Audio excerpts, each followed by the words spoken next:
Yo también creo que parte de los retos que presentan los mismos padres, que a veces no es como una resistencia a lo que hagan sus hijos, a que sus hijos sean discriminados en ambientes públicos. Por ejemplo, es que él está leteando en el súper y la gente lo mira, lo dice que eso no está bien. Entonces los propios padres aceptan como, a veces yo me tengo que hacer loco con lo que diga el otro porque soy yo que tengo mi hijo y yo entiendo que es una necesidad de mi hijo. Muchas veces los padres tienen ideas un poco incorrectas respecto a eso, como que mi hijo va a salir de aquí con un amigo. Y realmente estos grupos están más enfocados en enseñarle habilidades relacionadas a la socialización a estos chicos. El hecho de que tal vez un niño que crezca con TDAH, déficit de atención o hiperactividad, va a ser un adulto que va a tener déficit de atención.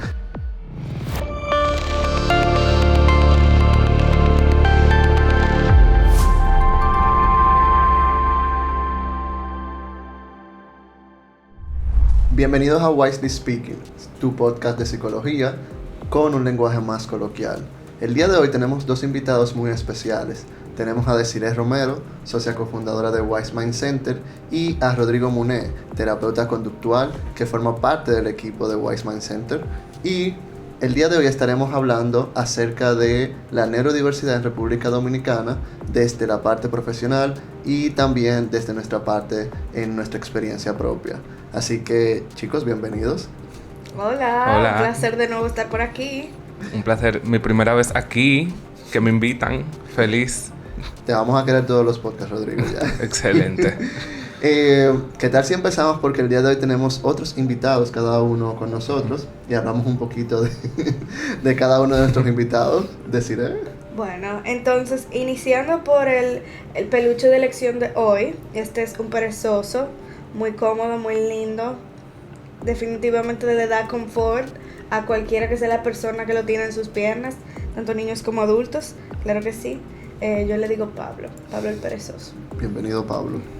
Bueno, yo tengo un rino unicornio que no me recuerdo con qué nombre se identifica, honestamente. Privado. Privado, ok. Pues es tímido, no le gusta salir. Está bien.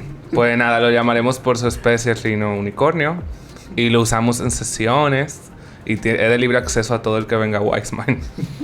Y tenemos a Mike Trout, que es mi jugador favorito, el mejor jugador si alguien pregunta. No quiero críticas después porque no hay discusión ahí, que nos estará acompañando también en el podcast del día de hoy. ¿Sí? A ver, entonces, ¿qué tal si entramos en materia? Ustedes ambos han tenido la experiencia, tanto profesional como personal, acerca de la neurodivergencia, y me gustaría que tal vez hiciéramos para el público qué es eso de neurodivergencia, por qué se llama así. ¿Tú quieres tomar la delantera con esa pregunta o tú quieres que la responda yo? Bueno, yo lo puedo responder y tú puedes agregar. Excelente. Bueno, básicamente la neurodiversidad es un movimiento social que mucha gente entiende que es algo clínico, que es un diagnóstico que te van a dar, pero viene de esa población que tiene un patrón de comportamiento a nivel de neurodesarrollo que no entra en lo típico de la sociedad. Esto puede ser una persona con TDAH, una persona autista, y ahora mismo también se discute si entran otras condiciones o no en lo que viene siendo la neurodiversidad.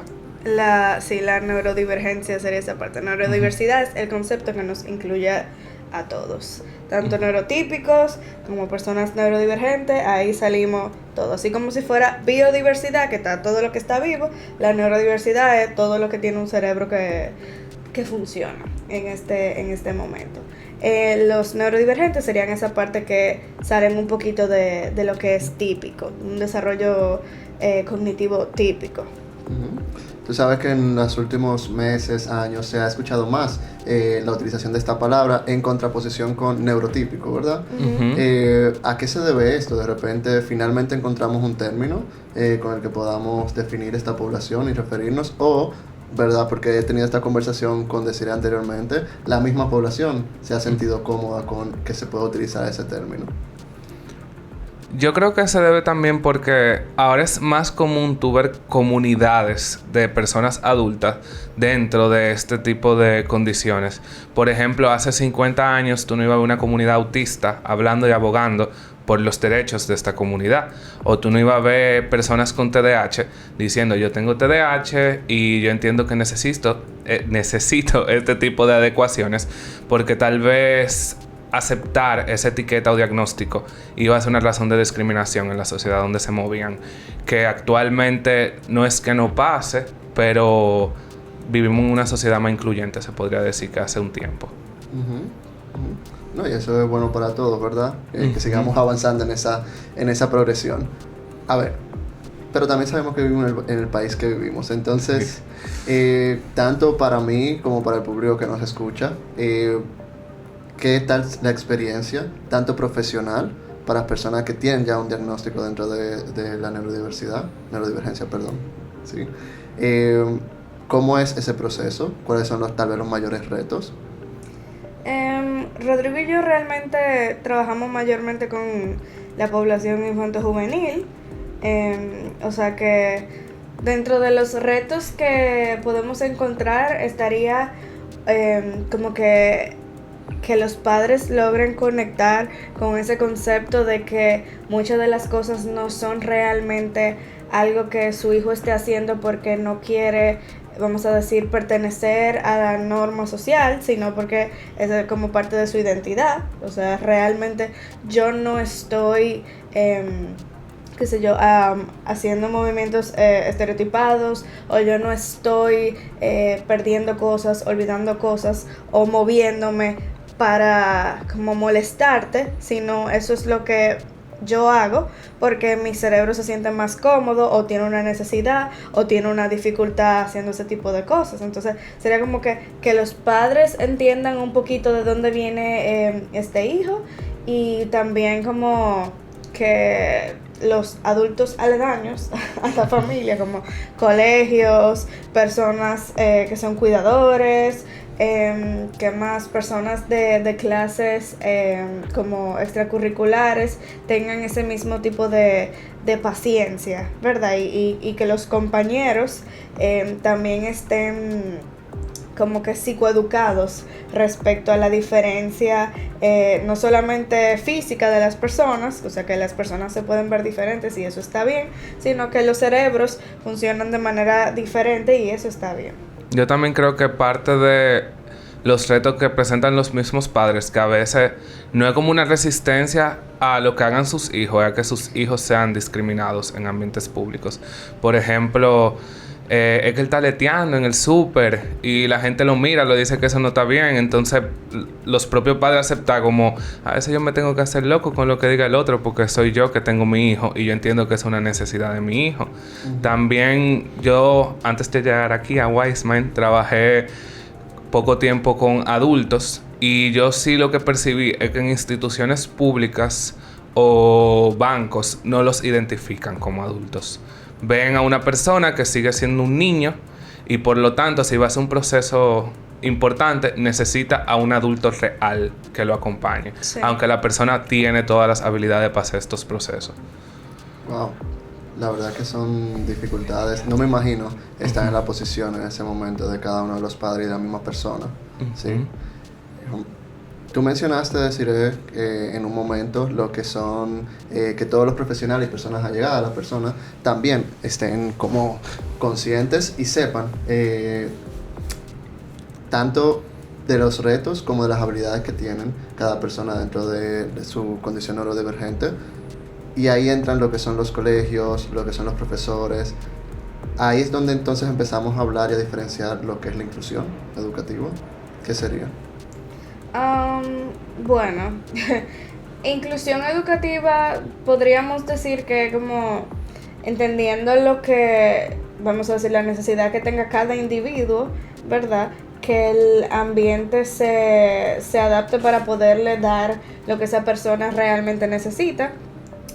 Por error, ¿verdad? Muchos colegios dicen, no, nosotros somos inclusivos, pero inclusión para esos colegios puede ser de que no, el niño está sentado en un pupitre con sus otros compañeros, pero realmente si este niño no está teniendo acceso a los apoyos o acomodaciones que necesita, pues entonces la inclusión no está siendo correcta en ese aspecto.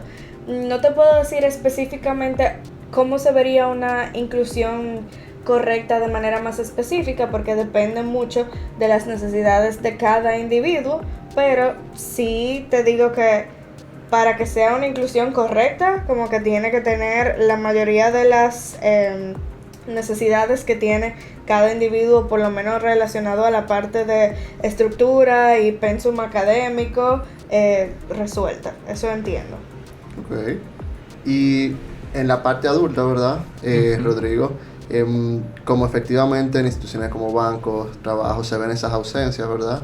Que entonces, tal vez hasta con ejemplo de en otros lugares, ¿cómo se vería una adultez en un país o en un lugar donde sí existan tal vez inclusión o se conozca acerca de la neurodiversidad? Normalmente que sí lo identifique como adulto, una persona que tiene sus propias ideas y habla directamente con la persona, porque pasa que hablan normalmente con el supuesto cuidador e ignoran a la persona presente o lo que esa persona tiene para decir, que son cosas regulares como que tú vas a pedir en el restaurante, o en el caso de incluso buscar empleos, habilidades que por ejemplo una persona sorda podría realizar y no hay impedimento para que lo realice, no le dan la preferencia porque ya tienen como esa etiqueta en mente, cegando.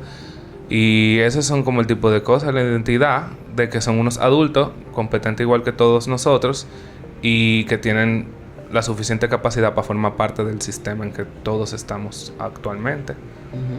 Y yo creo que esa es una de las incertidumbres que muchos de los padres, mientras ya van creciendo a sus hijos y conocen acerca de las condiciones y se van informando, es uno de los miedos que tienen, el qué va a pasar cuando sea adulto, ¿sí? Cómo el sistema le va a proveer lo que nos provee a todos los individuos dentro de la sociedad, cómo le va a proveer a mi hijo esas mismas seguridades, derechos, sin que tenga que estar yo ahí presente, porque es un miedo también bastante grande de cuando yo no esté, ¿qué va a pasar?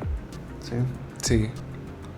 Yo siento que actualmente lo que yo he visto que a muchos padres los ayuda es formar parte de grupos de padres que sus hijos tienen las mismas condiciones. Porque normalmente hay padres que ya tienen un hijo de 25 años. Entonces entra el papá que tiene un hijo de 5 años. Aunque todo el mundo tiene un desarrollo diferente y no tienen... El pronóstico de mi hijo no es el mismo que el que tiene 25 ahora, pero al tú ver todas las opciones, todo lo que puede pasar y normalizarlo y ver que cada quien tiene su desarrollo diferente y no necesariamente está mal, yo siento que ayuda mucho a los padres. Fíjate, y con grupos, no sé si también lo que se conoce como grupo de interés, si mal no recuerdo, también es una de las formas en la cual van conectando ya las mismas personas por este mismo tema que tú mencionas, es decir, de que a veces queremos que puedan llevar esa vida con lo que nosotros entendemos que deben ser los intereses, las actividades, y sin embargo, como personas nosotros conectamos con otras personas que tengan intereses similares. 100%. ¿Sí? Eso se usa mucho, o sea, hoy en día está muy en boga, incluso aquí en Weissman tenemos grupos de habilidades sociales. Muchas veces los padres tienen ideas un poco incorrectas respecto a eso, como que mi hijo va a salir de aquí con un amigo, y realmente estos grupos están más enfocados en enseñarle habilidades relacionadas a la socialización a estos chicos. Sin embargo, los grupos de interés que vamos a decir, van llevando un poco de manera más orgánica, ahí realmente se pueden ir creando amistades más genuinas, porque una parte esencial de la amistad es el mismo tema de tener cosas en común. O sea, si el tema es que tú y yo vamos a ser amigos porque vamos al mismo psicólogo, eso no es algo realmente tan realista, porque un montón de gente puede ir al mismo psicólogo o estar en un mismo espacio, como ser estudiantes de un mismo colegio. Pero ya cuando, por ejemplo, a ti te encanta el anime y a mí me encanta el anime y casualmente vemos el mismo anime, pues entonces ya tenemos un tema de conversación en común y ya podemos hacer cosas juntos, ¿verdad? Que ambos disfrutamos, o sea que va saliendo un poquito más orgánica esa parte. Ujú. Y eso yo creo que es algo positivo que sí vamos viendo de avance porque cada vez más hay más sitios con grupos de intereses donde se ven cada vez más oportunidades, donde puedan compartir personas de diferentes edades esos intereses que tanto les gustan. Yo creo que decir yo cada vez que vemos un grupo de estos por Instagram, ya sea de videojuegos, ya sea de anime, ya sea de cartas, nos emocionamos porque cada vez más se puede ser más inclusivo y hay oportunidades para cada quien de poder conectar con esas personas. Pasando ya de la parte profesional a la parte personal, ¿qué tal si nos comentan un poquito ambos de su experiencia, tanto con el diagnóstico y creciendo con él, como también la parte de la adultez? ¿Cómo ha sido aquí en República Dominicana pues esa experiencia? Bueno, en mi caso yo creo que fui diagnosticado con TDAH como a los 5 años. La verdad que podría ser mi mamá que les dé una estructura más larga de eso, pero yo creo que fue a los 5. Y la verdad que yo lo tuve como muy normalizado, porque yo fui un niño que yo digo, un niño de terapias, un niño de ir al neurólogo, y yo lo tenía tan normalizado que cuando yo hablaba con mis amiguitos dije, ¿y tú no vas a terapia? Y ellos dije, ¿qué es terapia? Y yo era como un choque cultural para mí. También algo que yo siento que ha cambiado mucho de cuando yo era niño a ahora. Cuando yo era niño, lo de maestra acompañante, el colegio donde yo estaba, había muchos que no lo permitían. Actualmente yo creo que no sé si hay colegios que no permitan maestra acompañante. Entiendo que no. Y también la generalización de si un estudiante tiene algún tipo de condición, la primera en enterarse es la profesora. Cuando yo estaba en el colegio, es verdad que el colegio tenía la información, pero yo dudo mucho que a mi profesora se le haya informado que yo tenía algún tipo de condición. Y no había como ese tipo de adecuaciones de vamos a ponerte una banda abajo de la silla o vamos a buscar esa forma. No había como una tal discriminación, o al menos en el colegio donde yo estuve, pero se daba un trato exactamente igual a todos los otros compañeros, que eso sabemos que puede tener sus fuertes, pero también puede tener sus debilidades. Y ya de adulto, nada, yo siempre inconscientemente creo que he buscado mis sistemas de apoyo. Yo siempre me he juntado como con la gente inteligente de la carrera, de secundaria. Yo siempre estaba, y lo digo inconscientemente, con los brains. Y eso era como, Rodrigo, ¿tú hiciste la tarea? Y yo, ¿qué tarea? Pero la entregaba, aunque fueran 3 horas después, pero siempre cumpliendo. Fabuloso, sí, ¿no? En mi caso yo recibí mi diagnóstico ya en la adultez. Yo no puedo decir que no se veían signos cuando yo era pequeña, pero definitivamente mis signos eran más como del tipo inatento, que podría bordear en descuidado, como que yo era una chica descuidada. Pero yo recuerdo, sentí mucha ansiedad relacionada a, Dios mío, yo no me acuerdo dónde yo puse esta cosa y yo pensaba que yo la había puesto aquí, o de repente yo tenía que hacer una tarea muy importante y a mí se me quedaba en la casa, o se me quedaba en el colegio, o se me quedó en algún lugar. O sea, mi capacidad en ese entonces para perder cosas era una cosa como fascinante. Ahí incluso todavía hay cosas que se me pierden, que a mí no se me ocurre, como que dónde pueden estar, y yo no frecuento tantos sitios. La verdad es que desde ese entonces se veían esos signos de la parte inatenta, y ahora se mantienen. Lo único que cuando uno va a una terapia y va leyendo acerca del proceso, uno va desarrollando como mecanismos de protección para ayudarles a no caer en el mismo tipo de cosas. Yo, por ejemplo, así como Rodrigo desarrolló juntarse con personas inteligentes, como él dice, yo, no es que yo no lo hago, mis amigos son top. Pero para protegerme en la parte de la inatención, yo lo escribo todo, y cada vez que alguien me da una instrucción importante que no requiere que sea de inmediato, yo le digo, escríbemelo por WhatsApp, o yo lo pongo en mi agenda, o lo pongo en mi calendario, lo que sea. O sea, y en cuanto a objetos específicos, yo tengo que ponerlo todo en mi cartera, en mi mochila, porque si no, si de casualidad duró más de 10 minutos conmigo en la mano, yo sé que hay una alta probabilidad de que a mí se me pierda. Desapareció. Sí. Y es bueno hablar de eso, de buscar técnicas, porque yo creo que en mi historia de adulto yo pasé como una etapa de resignación. Por ejemplo, en lo de perder cosas. Cuando yo empecé con mi pareja, si yo perdía algo que me prestaron o algo así, me decía como que, hey, ¿y no lo vamos a buscar? Y yo, tranquila, eso volverá, ahí viene. Y era como un estrés porque estaban como que, ¿cómo así? Tú no lo vas a buscar. Y yo, va a volver. Sí. Volverá en algún momento. Sí, no. En el caso mío, de mi esposo, realmente él se queda como fascinado todo el tiempo respecto a mi habilidad de perder cosas. Yo creo que ya después él podrá tener su propio segmento de cosas que sufren los esposos de las personas neurodivergentes con TDAH, porque definitivamente él se queda impactado. Es de admiración, es como tú dices, si tú tienes algo en la mano y pasan unos minutos y desaparece, es increíble porque yo tampoco puedo encontrarlo, tampoco es como que yo sé dónde está, es que desaparece completamente. Magia. Fíjense, y estoy muy de acuerdo con Rodrigo lo que dices, de crear esas habilidades y en la adultez, que a veces pasa desapercibido, ¿verdad? Tanto para la misma persona como para los demás, el hecho de que tal vez un niño que crezca con TDAH, déficit de atención con hiperactividad, va a ser un adulto que va a tener déficit de atención con hiperactividad, y que los nuevos retos que va presentando en la adultez también van a necesitar otro tipo de habilidades con el fin de poder tener ese apoyo, ¿sí? Yo sé que, por ejemplo, a mis pacientes, muchos de ellos, cuando yo doy como mi revelación diagnóstica, muchos de ellos se sienten como muy conectados conmigo, como que wow, o sea, tú realmente me entiendes, ¿verdad? Tú sabes que yo no lo estoy haciendo por mal, y que muchas de las cosas que te funcionan a ti, ¿verdad?, también me funcionan a mí. Tiene que ser genial para un paciente conectar por esa parte, ¿sí?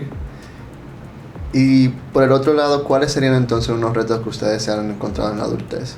Que todavía serían como áreas de mejora, diríamos. Okay. Yo diría que también como una parte como que más yo he encontrado, como siempre me he juntado con gente académicamente excelente, un poco esa parte de empatía. Porque como que tú decís también un trabajo en grupo y te dicen, ok, vamos a hacer esto en media hora, y yo, en media hora, cosas que yo puedo durar 3 o 4 horas haciendo, porque hay también una situación, mis tiempos no son igual a los tiempos de muchas personas. Yo puedo, algo que alguien dura 15 minutos, yo me duro mis 4 horas. Que tal vez mi trabajo pueda ser de la misma o mayor calidad que esa otra persona. Sí, pero yo no tengo los mismos tiempos. Tú no me puedes pedir que yo haga algo en 10 minutos. Sí. Porque no lo vas a tener. No va a pasar. No vas a encontrar. Lo que sea, hazme un informe.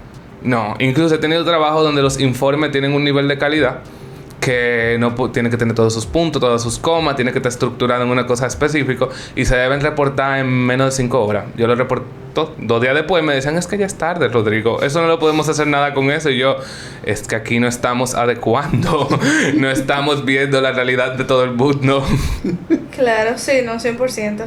A mí quizá me pasaba más, o me pasa más, y me pasó casualmente en esta semana, en un momento donde yo estaba con un paciente y su mamá, y mi consultorio estaba un poco desordenado, y sobre todo mi escritorio tenía muchos elementos arriba, pero yo funciono con todo eso, o sea, mi caos lo manejo perfectamente bien si yo lo puse todo ahí y todo está siendo visto por mí. Sin embargo, la mamá, que creo que quizá era una persona que tenía una necesidad de orden muy grande, estaba como que organizando todo mientras hablaba conmigo. Dije que no, es que está un poco desordenado, y yo lo que hice fue que tristemente le eché la culpa a Rodrigo. Yo, ay, es que había un terapeuta antes que yo. Había un terapeuta antes que yo en el consultorio, y parece que le dejó un poco desordenado, y realmente era como obviamente mi sistema. Entonces, realmente a mí me encantaría como que las familias y bajo esa misma línea como las empresas sepan que hay personas que genuinamente funcionan con su desorden y funcionan de una manera efectiva. O sea, como que el hecho de yo tener como que un espacio muy organizado a mí me pudiese generar más dificultad en realizar una tarea. Es verdad, voy a estar más, ¿cómo se dice?, concentrada si la hago, pero a mí me generaría como mucha distracción. Digo, ok, ahora tengo que sacar el lápiz tengo que ponerlo aquí, ok, guardo el otro lápiz que no está usando. O sea, para mí sería mucho más fácil tirar todos los lápices ahí y yo ir cogiendo, lo voy poniendo y yo recojo al final. Eso sería como mi sistema que me funciona a mí. Claro, y es un sistema distinto y al final yo creo que en parte del sistema es que te pueda funcionar la persona que lo está usando. No todos tenemos que tener el cuarto organizado, el consultorio súper organizado para que nos funcione. Y yo creo que tanto yo creciendo como otras personas han escuchado, recoge tu cuarto porque así tu mente está, si está desorganizada, tu cuarto, tu mente también está así desorganizada. Y aunque ya cuando hablamos de patologías emocionales, donde puede ser tal vez útil o beneficioso hacer una actividad de organización, ¿verdad? No necesariamente porque tu cuarto esté desorganizado tú no vas a funcionar como persona. Tú puedes tener tu cuarto desorganizado, sentirte cómodo con eso y funcionar perfectamente con una estructura y un sistema que te funciona. Aparte de eso que tú comentas, conectando un poquito con eso, entiendo que es importante mencionar que muchas veces la sociedad o las familias funcionan desde un estándar neurotípico. Entonces, obviamente, si tú entiendes que tu cerebro funciona de tal forma y que cuando tú estás desorganizado eso te genera caos en la cabeza, significa que tú piensas que tú y yo somos iguales, pues entonces eso te genera a ti como niño caos en la cabeza, tú no puedes estar funcionando bien. O a ti como adulto, persona que conozco, tú tienes que tener un desorden en la cabeza si tú tienes muchos elementos en la mesa. Sin embargo, obviamente, en mi caso específico y en el caso de muchas otras personas neurodivergentes, dentro de nuestro caos nosotros nos entendemos. Ahora conecto un poquito para presentar la cajita de los fidgets, porque me acuerdo mucho que en nuestras sesiones nosotros tendemos a ser como mucho más chill y libres con los chicos que pueden utilizar cualquier fidget que esté en la caja y lo hacen a demanda, siempre y cuando ellos puedan mantenerse como engaged, o sea, concentrados en la conversación sin tener que mirarnos a la cara, pero poderse manejar como relativamente de una manera fluida.